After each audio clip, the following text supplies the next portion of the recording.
আসসালামু আলাইকুম সুপ্রিয় বন্ধুরা, আশা করি আপনারা সবাই ভালো আছেন। আমি আপনাদের সাথে সংযুক্ত হয়েছি, আপনাদের সাথে কথা বলতে চাই। যারা আইন বিষয়ে পড়াশোনা করতে চান বা আইনজীবী হতে চান তাদের নিয়ে কথা বলবো। অনেকেরই ইচ্ছা থাকে, অনেকেরই স্বপ্ন থাকে যে আপনারা আইন বিষয়ে পড়াশোনা করবেন, একজন আইনজীবী হবেন, আইন বিষয়ে জানবেন। কিন্তু অনেকে যখন অনার্স মাস্টার্স কমপ্লিট করেন বা ডিগ্রি কমপ্লিট করেন বা দেখা গেল বয়স প্রায় 40-45 বছর হয়ে যায়, তখনও তাদের মধ্যে আইন বিষয়ে পড়াশোনার একটা আগ্রহ সৃষ্টি হয়। সেই ক্ষেত্রে যারা আইন বিষয়ে পড়তে চান বা আইনজীবী হতে চান তারা কিভাবে পড়বেন বা তারা কোন প্রক্রিয়ায় এগিয়ে যাবেন। আইন বিষয়ে দুইভাবে পড়াশোনা করা যায়। এক হলো এইচএসসি পাস করে সরাসরি পাবলিক বিশ্ববিদ্যালয় বা প্রাইভেট বিশ্ববিদ্যালয়ের অধীনে 4 বছর মেয়াদি এলএলবি অনার্স সম্পূর্ণ করা যায়। এই 4 বছর মেয়াদি এলএলবি অনার্স সম্পূর্ণ করে বার কাউন্সিলে পরীক্ষা দিয়ে আইনজীবী সনদ বা অ্যাডভোকেটশিপ সনদ নেওয়া যায়।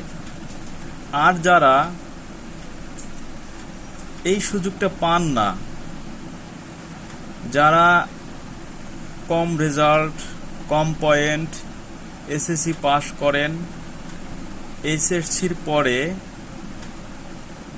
অনার্স করেন অন্য বিষয়ে বা ডিগ্রি করেন, তারপরে তারা 2 বছর মেয়াদি এলএলবি অনার্স 5 কোর্স সম্পূর্ণ করতে পারেন। 2 বছর মেয়াদি এলএলবি অনার্স সম্পূর্ণ করতে আপনাদের অবশ্যই ডিগ্রি পাস অথবা অনার্স সম্পূর্ণ হতে হবে যে কোনো বিষয়ের উপরে। তারপরে আপনারা 2 বছর মেয়াদি এলএলবি পাস কোর্স সম্পূর্ণ করতে পারবেন।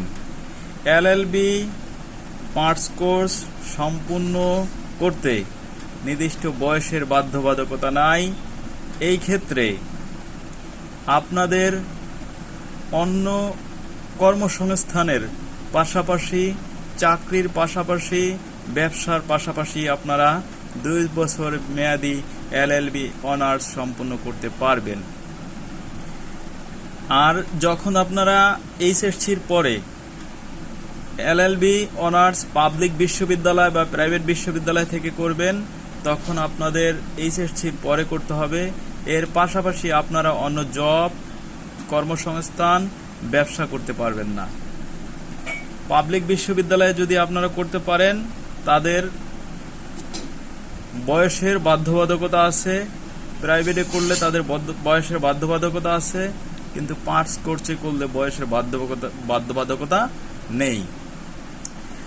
আর এই ক্ষেত্রে আরেকটা বিষয় আপনাদের জানিয়ে রাখি, সেটা হলো যে পাবলিক বিশ্ববিদ্যালয়ে যদি এলএলবি অনার্স সম্পূর্ণ করেন সেক্ষেত্রে সরকার আপনাদের খরচ বহন করবে, কিন্তু প্রাইভেট বিশ্ববিদ্যালয়ে পড়াশোনা করলে আপনাদের অনেক টাকা লাগবে। এই ক্ষেত্রে যারা একেবারে সম্পূর্ণ বা বেশি পরিমাণ টাকার যোগান দিতে পারবেন না, তারা 2 বছর মেয়াদি এলএলবি পাস কোর্স করে আইন বিষয়ে ডিগ্রি নিতে পারেন। এরপরে বার কাউন্সিলে পরীক্ষা দিয়ে অ্যাডভোকেটশিপ সনদ নিতে পারেন।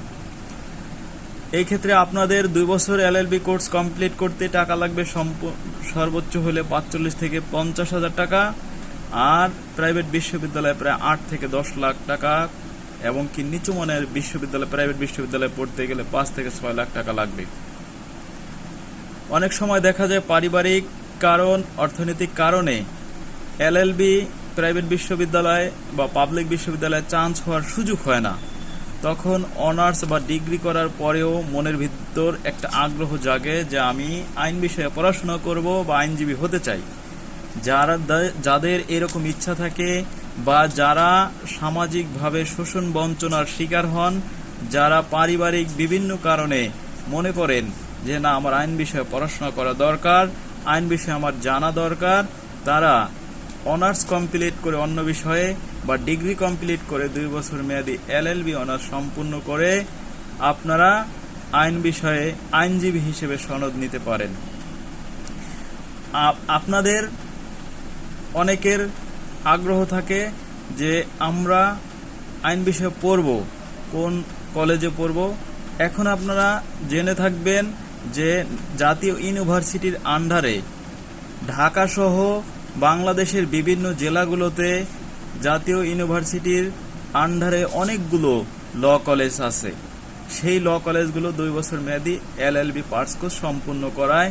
সেই কোর্সগুলো আপনারা যে কোনো ল কলেজ থেকে করে নিতে পারেন। সেই ক্ষেত্রে আপনাদের সান্ধ্যকালীন কোর্স এটা সম্পূর্ণ করতে হবে। আপনারা চাকরির পাশাপাশি, ব্যবসার পাশাপাশি, অন্য কর্মসংস্থানের পাশাপাশি এটা করতে পারবেন এবং কি এটা করে আপনারা একজন আইনজীবী হতে পারবেন। আইনজীবী হলে আপনি সমাজ, পরিবার এবং দেশ সেবায় নিয়োজিত হতে পারবেন। আপনাদের যে কোনো আইনি পরামর্শ হিসেবে বা যে কোনো আইনি বিষয়ে জানতে চাইলে আমার সাথে যোগাযোগ করবেন। আমি আপনাদের সাথে আছি। আমি ঢাকা ইউনিভার্সিটি থেকে অনার্স মাস্টার্স কমপ্লিট করেছি। এখন একজন শিক্ষানবিশ আইনজীবী হিসেবে নিয়োজিত আছি।